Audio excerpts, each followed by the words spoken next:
അസ്സലാമു അലൈക്കും വറഹ്മത്തുള്ളാഹി തആല വബറകാതുഹു. അതെ, ശരിക്കും അവൻ ഞെട്ടിപ്പോവുകയാണ് ചെയ്തത്. റിസ്വാന വക്കീൽ പറഞ്ഞ ആ കാര്യം, അലമാര തുറന്ന് ആ ഷെൽഫ് തുറന്നപ്പോൾ കണ്ട അത്ഭുതം ശരിക്കും അവനെ ഞെട്ടിക്കുന്നതായിരുന്നു. റബ്ബേ, ഷാനു അത്ഭുതപ്പെടുകയാണ്. എന്നാൽ അതിനിടയിൽ വീണ്ടും ജസീർ വിളിക്കുന്നു. അവൻ്റെ ഫോൺ റിങ് ചെയ്യുന്നു. അത് അവന് സമാധാനമില്ലാതെയായി. റബ്ബേ, ഇത്ര നല്ലൊരു വീടും താമസിക്കാനുള്ള സൗകര്യവും എല്ലാം തന്ന് റിസ്വാന വക്കീൽ പറന്നകന്നു. അവൻ്റെ മനസ്സിൽ ഒത്തിരി സങ്കടമുണ്ടായിരുന്നു. എൻ്റെ മനസ്സിലെ കാര്യങ്ങൾ പറയാൻ പറ്റിയില്ലല്ലോ, ആ ഒരു കാരണത്താലെ അവന് നല്ല ടെൻഷൻ ഉണ്ടായിരുന്നു അതിൽ. എന്നാൽ വീണ്ടും ജസീർ വിളിക്കുന്നു. അതെ, തൻ്റെ കൺമുമ്പിൽ ഷെൽഫിൽ നിറയെ ക്യാഷുണ്ട്, കൈകളിൽ ഫോൺ. റിങ് ചെയ്യുന്നു.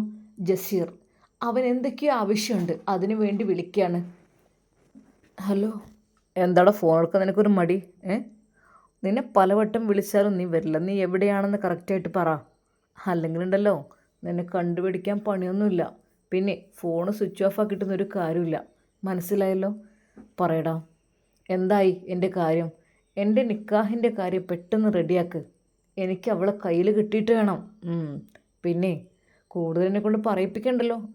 പിന്നെ 10 ലക്ഷം ഒരുക്കി വെച്ചോട്ടെ മോനെ. ഓരോ ദിവസം വൈകുന്നതിനനുസരിച്ച് ആയിരങ്ങളുടെ എണ്ണവും ലക്ഷങ്ങളുടെ എണ്ണവും കൂടിക്കൊണ്ടിരിക്കും, മനസ്സിലായല്ലോ? എന്താ നിനക്ക് വേണ്ടത്? വേഗം തീരുമാനിക്കാം. എന്നാൽ ക്യാഷൊന്നുമില്ലാതെ നടക്കുന്ന ഷാനുവിന് എവിടുന്ന് കിട്ടാനാണ് പൈസ എന്നുള്ള കാര്യത്തിലും അവന് ഒരു സന്തോഷം ഉണ്ടായിരുന്നു. എനിക്ക് ക്യാഷല്ല വേണ്ടത്, എനിക്ക് ആ പെണ്ണിനെ വേണ്ടത്. പക്ഷേ അവൻ്റെ അടുത്ത് ക്യാഷ് എവിടുന്ന് കിട്ടാനാ? ഒരിക്കലും കിട്ടാൻ ചാൻസ് ഇല്ല. ഒരിക്കലും കിട്ടില്ല. അതുകൊണ്ട് എന്തൊക്കെ തന്നെയാണ് റിസ്വാനിയെ നിക്കാഹ് കഴിച്ച് എൻ്റെ മുമ്പിലേക്ക് അവൻ കൊണ്ടുവന്നിരിക്കും. അതുതന്നെയായിരുന്നു ജസീറിൻ്റെയും പ്രതീക്ഷ. അവന് ക്യാഷ് അല്ലായിരുന്നു ആവശ്യം, പക്ഷേ അവനെ ഭയപ്പെടുത്തുവാൻ വേണ്ടി ഒരു ഫോർമാലിറ്റീസിനെ പറയുകയായിരുന്നു അത്. എന്തൊക്കെ തന്നെയായാലും അവന് വെറുതെ വിടില്ല. എന്നാൽ അന്ന് അവൻ ഒന്ന് പുറത്തേക്ക് ഇറങ്ങുന്നു. ജസീർ തന്നെ ശല്യം ചെയ്തുകൊണ്ടിരിക്കുകയാണ്. ഒരു പക്ഷേ ലൊക്കേഷൻ അനുസരിച്ച് എന്നെ കണ്ടുപിടിക്കാൻ അവനൊരു പണിയും ഉണ്ടാവില്ല. അതുകൊണ്ട് സ്വയം ഒന്ന് പോയി കീഴടങ്ങുക തന്നെ. എന്നാൽ ഈ ക്യാഷ്, 10 ലക്ഷം അല്ല ഇതിലുള്ളത്, അതിനേക്കാളേറെയുണ്ട്. ഞാൻ ഇത് കൊണ്ടുപോയി അവനെ കൊടുക്കുന്നത് ഒട്ടും ശരിയല്ലല്ലോ റബ്ബേ. കാരണം അവർ കഷ്ടപ്പെട്ട് അധ്വാനിച്ചുണ്ടാക്കുന്ന ക്യാഷാണ് അതൊക്കെ മകൾക്ക് വേണ്ടി അയച്ചു കൊടുത്തതും മകൾക്ക് വേണ്ടി ആരൊക്കെ കൊടുത്തതൊക്കെ ആയിരിക്കും. നിരപരാധികളായ ആളുകൾ കേസിലെല്ലാം വിജയിക്കുമ്പോൾ അവൾക്ക് പണം നൽകുമെങ്കിൽ അവൾ വാങ്ങില്ല. പക്ഷേ പറയും, വക്കീലേ, നിങ്ങൾ ഞങ്ങളുടെ ഒരു ഹദിയായിട്ട് ഇത് സ്വീകരിക്കണം, അതുകൊണ്ടാണ്. എന്നാൽ വക്കീലെ അതൊരിക്കലും ആ ക്യാഷ് തൊട്ടിട്ടില്ലായിരുന്നു. അവൾ അതെവിടെയെല്ലാം വെക്കുക എന്നല്ലാതെ, അല്ലെങ്കിൽ ഏതെങ്കിലും പാവങ്ങൾക്ക് കൊടുക്കുക എന്നല്ലാതെ അവളുടെ ആവശ്യങ്ങൾക്ക് വേണ്ടിയിട്ട് ആ ക്യാഷ് ഉപയോഗിച്ചിരുന്നില്ല. പക്ഷെ ഷാനുവിന് അതെടുക്കുവാൻ കഴിയുന്നില്ലായിരുന്നു. അവൻ്റെ കൈ വിറക്കുകയായിരുന്നു. റബ്ബേ, എന്തിനു വേണ്ടിയിട്ട്?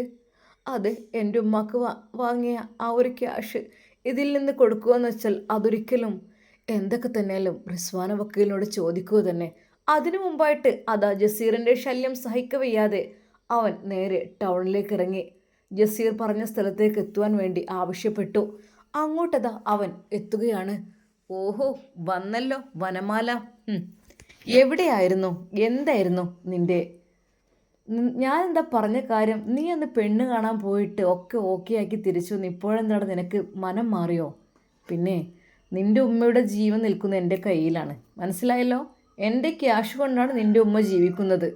ഞാൻ ക്യാഷ് തന്നില്ല എങ്കിൽ നിൻ്റെ ഉമ്മ എന്നോ മണ്ണിനടിയിൽ പോയേനെ. ഒരിക്കൽ പോലും നിൻ്റെ ഉമ്മയൊക്കെ കാണാൻ കഴിയില്ലായിരുന്നു. നീ അതൊക്കെ മറന്നു. എന്നാൽ അത് കേട്ടപ്പോൾ അവൻ്റെ മനസ്സ് വല്ലാതെ വേദനിച്ചു. ജസീർ, ഞാൻ എൻ്റെ നിവൃത്തികേട് കൊണ്ട്, എന്ത് നിവൃത്തികേട്? നിവൃത്തികേടാണെങ്കിലും ഇല്ലെങ്കിലും പറഞ്ഞ വാക്ക് പാലിക്കണമടാ.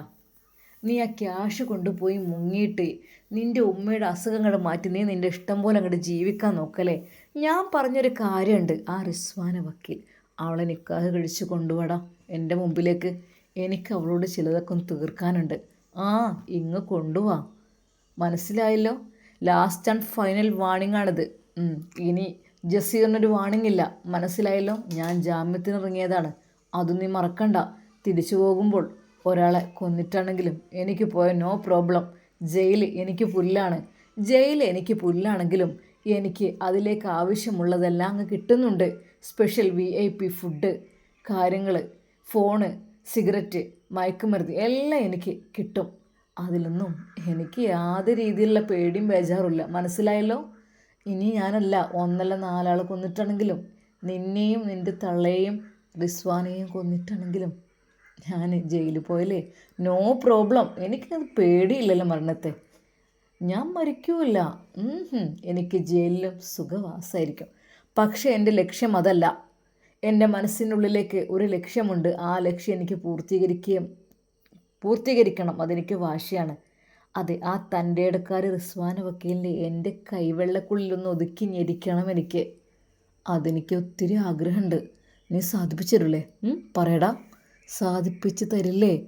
ശരിക്കും അത് ഷാനുവിൻ്റെ മുഖത്തേക്ക് കൂർപ്പിച്ച് നോക്കിക്കൊണ്ട് അവൻ പറഞ്ഞു, പറയടാ, സാധിപ്പിച്ചു തരില്ല നീയെ? എന്നാൽ അവന് ഉത്തരം പറയാൻ കഴിയുന്നുണ്ടായിരുന്നില്ല. അവൻ്റെ കണ്ണുകൾ നിറഞ്ഞൊഴുകിയത്. അയ്യടാ, നിൻ്റെ കള്ള കണ്ണീരേ വല്ലാതെ ഒഴുക്കല്ലേ മോനെ. ഒഴുക്കിയാലേ അതങ്ങ് കണ്ണിയാൽ ചുഴുന്നെടുക്കും, മനസ്സിലാക്കിക്കോ. എന്നാൽ അവൻ പറയുകയാണ്, അത് നിങ്ങൾ ഇത്രമാത്രം എന്നെ ഞാൻ എങ്ങനെയൊക്കെ തന്നെയല്ലോ ആ ക്യാഷ് നിങ്ങൾക്ക് തിരിച്ചു തരും. അത് ഞാൻ അധ്വാനിച്ചിട്ടാണെങ്കിൽ. നീ അധ്വാനിച്ചുണ്ടാക്കിയ ഒരു 500 രൂപ കൊണ്ട് എന്ത് കിട്ടാനാ? എനിക്ക് എൻ്റെ 10 ലക്ഷമാണ്. നാളെ മുതൽ വീണ്ടും പലിശ കൂടും, നോക്കിക്കോ. മനസ്സിലായല്ലോ? 10 ലക്ഷം നിനക്ക് ഇപ്പോൾ തരാൻ കഴിയുന്നുണ്ടെങ്കിൽ തരാം. അതല്ലാന്നുണ്ടെങ്കിൽ എന്നെ കൊണ്ട് പറയിപ്പിക്കണ്ട. 10 ലക്ഷത്തി 5 പൈസൻ്റെ ആവശ്യമില്ല. ആ പെണ്ണിന് മതി, ആ തങ്കപ്പെട്ട. അതിനെന്താ, നിനക്ക് തയ്യാറല്ല അല്ലേ? അത് നീ എന്ത് നിനക്ക് ഇത്ര, എനിക്ക് തന്നെ നിനക്കെന്ത് ഇത്ര ടെൻഷൻ? എൻ്റെ പെണ്ണായിട്ട് ഞാൻ വളർത്തും. നീ നിക്കാഹ് കഴിക്കണം ആളുകളുടെ ഇടയിൽ. പക്ഷെ ബാക്കിയുള്ള എല്ലാ ഡീറ്റെയിൽസും അതെൻ്റെ പേരിൽ. ജസ്റ്റ് ആ ഒരു സൈൻ ചെയ്യുന്നവരെ എൻ്റെ പേരിലായിരിക്കണം. മനസ്സിലായല്ലോ? ഓക്കെ, കൊണ്ടുപോടാ 10 ലക്ഷം, അല്ലെങ്കിൽ റിസ്വാന വക്കീൽ കൊണ്ടുപോവാ. ചെല്ല്. അവനെ അതാ അപ്പുറത്തേക്ക് തള്ളുന്നവൻ. എനിക്ക് കുറച്ചുകൂടി ദിവസം തരാം. നോ, ഇനി ദിവസങ്ങളില്ല, കഴിഞ്ഞു. കുറച്ച് ദിവസം ഞാൻ അത് ക്ഷമിക്കുന്നു. അന്ന് നിന്നെ ഇത് തള്ളൻ്റെ ഓപ്പറേഷത്തിന് വേണ്ടി എൻ്റെ മുമ്പിൽ കരഞ്ഞു പറഞ്ഞത് നീ മറന്നുവല്ലടാ തേണ്ടി. എന്നെ കൊണ്ട് പറയിപ്പിക്കണ്ട ഓരോന്ന്. ശരിക്കും അവൻ ഭീഷണിപ്പെടുത്തുകയാണ്. അല്ലെങ്കിൽ ഉമ്മക്ക് മോനും ഉണ്ടാവില്ല, മോനക്ക് ഉമ്മ ഉണ്ടാവില്ല കേട്ടോ. ആ രീതിയിൽ ഉന്മൂലനം ചെയ്തിരിക്കും. മനസ്സിലായല്ലോ? ഒരു തെളിവുകളുമില്ലാത്ത രീതിയിൽ. എനിക്ക് ജയിലിൽ മാത്രമല്ല, ജയിലിന് പുറത്തും ഇഷ്ടം പോലെ ആളുകളുണ്ട്. അതെ, കുറച്ച് ക്യാഷ് എറിഞ്ഞാൽ ആരെയും കിട്ടും. അതിന് മറ്റൊരുത്തൻ്റെ സഹായം എനിക്ക് വേണ്ട. ജസീർ കളിച്ചാലേ അതൊരു കളിയായിരിക്കും. അവനെ വീണ്ടും ഭീഷണിപ്പെടുത്തുന്നുണ്ട് ജസീർ. പിന്നെ മറന്നിട്ടില്ലല്ലോ? അതെ, ഒരുത്തിയെ ഞാൻ കെട്ടിക്കൊണ്ടുവന്നു. കാലുകൾ രണ്ടും അടിച്ച് മൂലക്കിലിട്ടൊക്കെ ഞാൻ. അതുപോലെ നിങ്ങളെയൊക്കെ ആക്കാൻ കറിയിട്ടല്ല, പകുതി ജീവനായി നിരകിക്കണം. അതിനു വേണ്ടി തന്നെ. എന്തായി ഹാദിയ? അവൾ എന്നോടും കുറച്ച് എതിർക്കാൻ വേണ്ടി ശ്രമിച്ചു. ഒടുവിൽ കൊടുത്ത ശിക്ഷ കണ്ടില്ലേ? അതാണ് വേണ്ടത്. അങ്ങനെ കൊടുത്തിരിക്കും, മനസ്സിലായിക്കോ. എന്നാൽ അവൻ ഭയന്ന് വിറച്ചു അവൻ്റെ മുമ്പിൽ. അതേ, കയ്യൂക്കുള്ളവർ കാര്യക്കാർ എന്ന് കേട്ടിട്ടുണ്ട്. ഇവരുടെ മുമ്പിലൊക്കെ എങ്ങനെ പിടിച്ചു നിൽക്കും എനിക്കറിയില്ല. പക്ഷേ റിസ്വാന വക്കീലിൻ്റെ ആ ഒരു ക്യാഷ് എടുക്കാൻ എനിക്ക് ഒട്ടും മനസ്സ് വരുന്നില്ലല്ല. അതെങ്ങനെ? അവരുടെ ക്യാഷ് കൊണ്ട് ഞാൻ എൻ്റെ കടം വീട്ട? അതൊന്നും ഒരിക്കലും.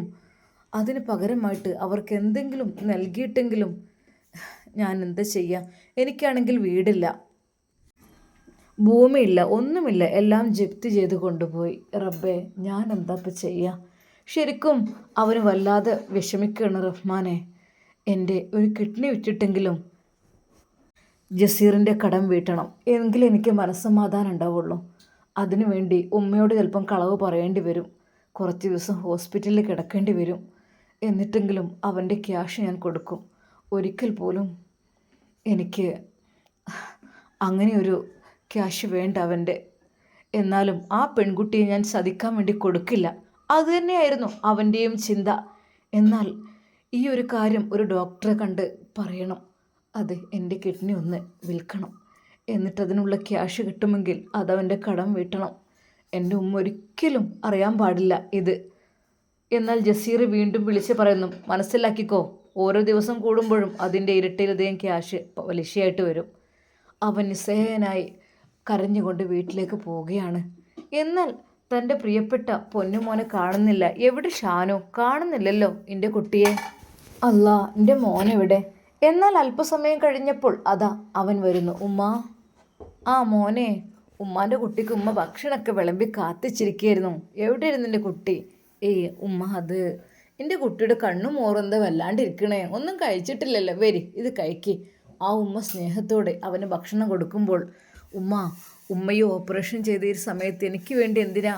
പൊന്നു മോനെ, ഈ വീട്ടിലെല്ലാ സാധനങ്ങളും അതാ. ഫ്രിഡ്ജിലാണെങ്കിൽ നിറയെ എല്ലാ വെജിറ്റബിൾസ് ആയിട്ടും ബീഫായിട്ടും ചിക്കനും മീനും ഒക്കെ ഉണ്ട് മോനെ. ഇതൊക്കെ അവർ വാങ്ങി വെച്ചതായിരിക്കും. എനിക്ക് മോനെ ഇത് വല്ലാത്തൊരു സങ്കടം ഇതൊക്കെ കണ്ടപ്പോൾ. ഇതൊക്കെ വെറുതെ കേടുവരുത്തി കളയണ്ടേ? എന്നാൽ ഉമ്മ ഉണ്ടാക്കിയ രുചികരമായ ഭക്ഷണം അവന് കഴിക്കുമ്പോഴും അവൻ്റെ മനസ്സിൻ്റെ ഉള്ളിൽ വിഷമായിരുന്നു. ഉമ്മ. എന്താ മോനെ? എനിക്ക് ചിലപ്പം ഒന്നൊരു ഇരിടം വരെ പോകേണ്ടി വരും. എങ്ങോട്ടാ മോനെ? അത് ഒക്കെയുണ്ട്. ചിലപ്പോൾ ഒരു 5-6 ദിവസമെങ്കിലും ഉമ്മയെ വിട്ട് എനിക്ക് നിൽക്കേണ്ടി വരും. എൻ്റെ പൊന്നുമോൻ എന്തൊക്കെയാണ് ഈ പറയുന്നത്? എങ്ങോട്ടെൻ്റെ കുട്ടി പോകുന്നു? അതൊക്കെ ഞാൻ പറയും ഉമ്മ. ചെറിയൊരു യാത്രയാണ്, കുറച്ച് ക്യാഷിന് വേണ്ടിയിട്ട് ആ യാത്ര ചെയ്യേണ്ടി വരും ഉമ്മ. ശരിക്കും ആ ഉമ്മയോട് അവൻ അത് പറഞ്ഞില്ല, കിഡ്നി വിൽക്കുകയാണ് എന്നുള്ളത് ക്യാഷിന് വേണ്ടി. അല്ലാതെ അവൻ ഒരിക്കൽ പോലും അടങ്ങി നിൽക്കില്ലെന്നറിയാം. അവൻ ഉറപ്പിച്ചു, അതെ എൻ്റെ ഉമ്മക്ക് വേണ്ടിയിട്ടാണ്, എൻ്റെ ഉമ്മയുടെ ജീവൻ നിലനിർത്താൻ വേണ്ടിയിട്ട് ഞാൻ പണം വാങ്ങി. അത് എൻ്റെ ഉമ്മക്ക് വേണ്ടിയിട്ട് എനിക്കത് ചെയ്തേ പറ്റൂ. എൻ്റെ ശരീരത്തിൻ്റെ ഒരു ഭാഗം എടുത്ത് വിൽക്കുക. അതിനെന്തായാലും ആ ക്യാഷ് കിട്ടുമായിരിക്കുമല്ലോ. എന്തായാലും ഡോക്ടറെ ചെന്ന് കാണണം. എന്തൊക്കെ തന്നെയാലും വേണ്ടിയില്ല. അവൻ ഉമ്മയോട് അത് അറിയിക്കുകയോ ഒന്നും ചെയ്തില്ല. അവൻ ഉമ്മയുടെ അടുത്ത് പുഞ്ചിരിച്ച് തന്നെ നിന്നു. ഉമ്മ, എന്ത് ടേസ്റ്റാണ് ഉമ്മയുടെ ഈ ഭക്ഷണത്തിന്. മോനെ, ആ കുട്ടിക്ക് വേണ്ടി നമുക്ക് ദുആ ചെയ്യാം. ഇത്രയും സൗകര്യമുള്ളൊരു വീടും കാര്യങ്ങളും തന്നിട്ടാണല്ലോ ആ കുട്ടി പോയത്. അത് എന്നെ ജപ്തി ചെയ്ത് അവരെല്ലാവരും പുറത്തേക്ക് വലിച്ചിട്ടപ്പോൾ എന്നെ പിടിച്ചു കൊണ്ടുപോയി ഹോസ്പിറ്റലിലാക്കി. അവസാനം ഈ വീടും ഒക്കെ നമുക്ക് നൽകിയിട്ട് എൻ്റെ പൊന്നാര മോനെ, ആ കുട്ടിയെ വല്ലാത്തൊരു സങ്കടം. ഞാൻ 5 ഭക്തരും ദുആ ചെയ്യണം മോനെ, ആ കുട്ടിക്കും വേണ്ടിയിട്ട്. വല്ലാത്തൊരു കുട്ടി. അല്ലാ, ഇതുപോലുള്ള പെൺകുട്ടികളെ ദുനിയാവിലുണ്ടാവുമോ അല്ലേ മോനെ? ഉമ്മ, അതെ ശരിയാണ്. എന്നാൽ റിസ്വാന വക്കീൽ തന്നോട് പറഞ്ഞ കാര്യം അല്ല മോനെ, ഉമ്മാൻ്റെ കുട്ടിനോട് പറഞ്ഞിരുന്നല്ലോ ചിലവിനൊക്കെ ക്യാഷ് എടുക്കാനൊക്കെ. അത് എൻ്റെ കുട്ടി ഇല്ലമ്മ, അതൊന്നും ഞാൻ എടുത്തിട്ടില്ല. എല്ലാ സാധനങ്ങളും ഇവിടെ ഉണ്ടല്ലോ, അതൊക്കെ എടുക്കുന്നത്. ഉമ്മ, ഞാൻ എന്തായാലും ഒരാഴ്ചക്ക് പോട്ടെ. എൻ്റെ പൊന്നാരം മോനെ, ഉമ്മാൻ്റെ കുട്ടി പോയ ഉമ്മക്കാരാ? ഞാൻ ഉമ്മാക്ക് തൽക്കാലം അവിടെ ഒരാളാക്കി തരാം. 5-6 ദിവസം. ഉമ്മ കുറച്ച് ക്യാഷിൻ്റെ പ്രശ്നമാണ് മോനെ.